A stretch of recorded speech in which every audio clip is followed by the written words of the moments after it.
Hello to all our adventure-loving movie fans. This is Filmoro, and today we're taking you to a place where the Earth still hasn't lost its prehistoric rulers. Are you ready to step into Jurassic World, Rebirth, where dinosaurs rule once again, and humans are nothing more than unwelcome guests? Our story begins when a pharmaceutical company discovers a groundbreaking cure for heart disease, but not just any cure.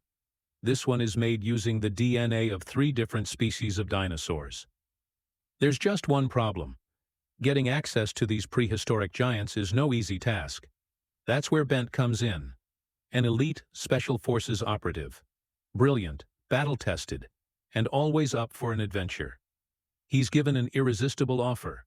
A huge payout in exchange for assembling a top-tier team and going on a hunt for 3 legendary dinosaur species. First stop? Dr. Henry Loomis, the company's consultant and the mastermind behind the project. He's working on a medicine that requires live samples from 3 types of dinosaurs: ocean dwellers, land giants, and the airborne hunters.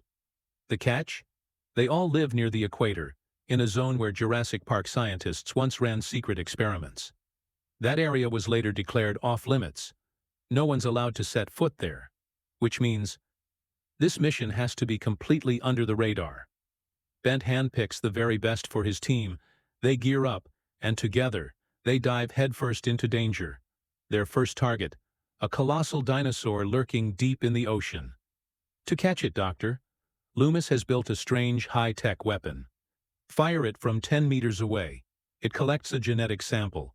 Then the capsule detaches with a parachute and lands safely on the water's surface.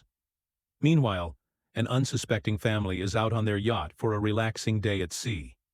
But then Teresa, the eldest daughter, spots something strange in the water. She calls out to her dad, but before they can even react, a massive shadow rises from beneath the waves and, wham! Slams into the boat, flipping it over in an instant. Teresa's boyfriend Xavier, who was sleeping in the cabin, struggles his way out of the sinking vessel. Teresa's father shouts, "Grab the emergency bag! There's a radio and a flare in there!" They send out a distress call, and wouldn't you know it, Bent's team just happens to be in the area. The crew races over, pulls the family aboard, but suddenly the giant sea monster surfaces again.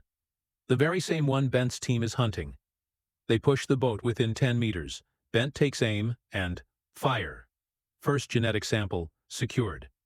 But then Dr. Henry drops a bombshell. Bent, when we collect all 3 samples, are you really going to hand them over to Martin? The company only cares about profit. They'll sell the medicine to the rich. I want it to be for everyone. Bent hesitates. That means I get nothing. I'll think about it later. No time for debate. The ocean beast is back, this time with an entire pack. They attack the boat. Bobby opens fire, but one of the giants charges straight for him and swallows him whole. A brutal hit sends Isabella stumbling overboard, but her father catches her just in time, though he badly injures his leg in the process.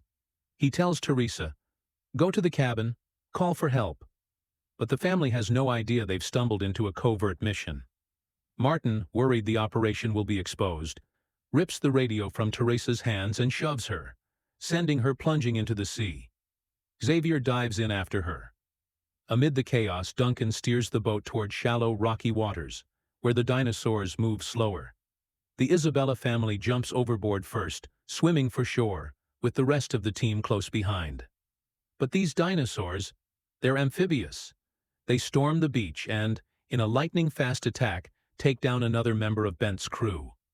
The survivors push deeper into the heart of the Forbidden Island, the same place where scientists once experimented on dinosaurs, creating creatures that were bigger, stronger, and far more ruthless than nature ever intended. Still unaware of the full danger, the Isabella family searches for a village to take shelter in. Along the way, they discover a pipeline, and figure, if we follow this, it's gotta lead us to people. So they set off down the line. Meanwhile, Bent's team uses satellite imagery to track their next target, a colossal plant-eating dinosaur. As soon as they spot a herd of males and females grazing, Bent moves in close and fire. The parachute deploys, and the second sample is secured. Only one left, a bird-like predator that nests high in the mountains. Meanwhile, the Isabella family, still trying to find safety, comes across a boat by the river.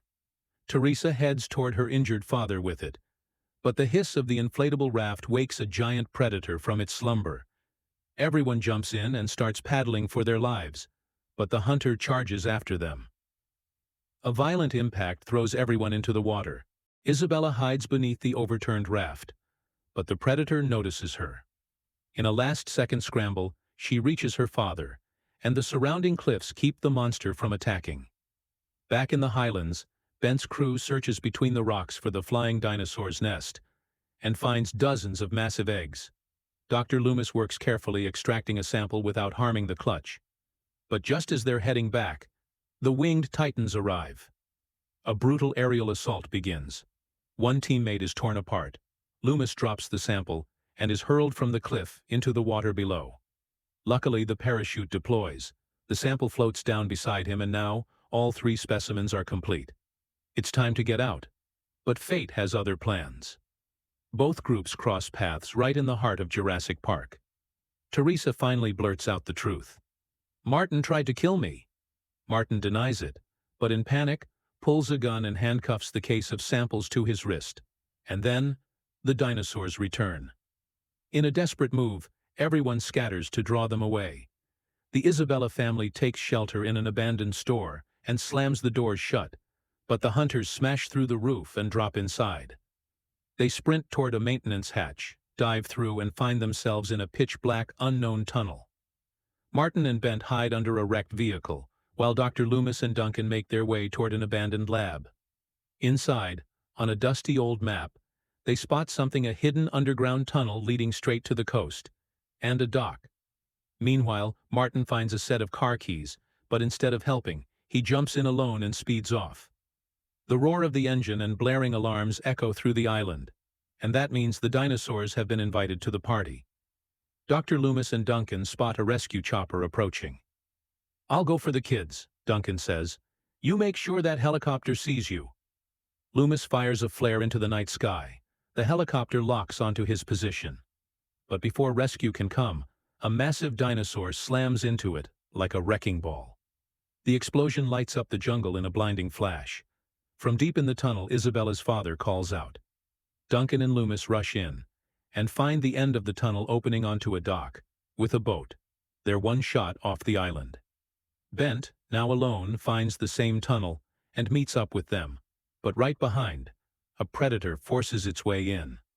Bent fires and shouts, "We need to beat Martin to that boat, or we're stranded." They reach the end, locked. Isabella slips through a gap, pulls the lever, and the gate creaks open. But outside is crawling with dinosaurs. Right then, Martin bursts in with his blaring vehicle and slams straight into one of the beasts. The massive hunter devours him whole, and the case of samples spills from its jaws. Bent grabs the samples, and everyone makes a desperate sprint for the boat. The predator charges after them, but Duncan hurls a flare, drawing it away. The others fire up the engine and push off into open water. The monster wades in, but can't reach, and finally turns back.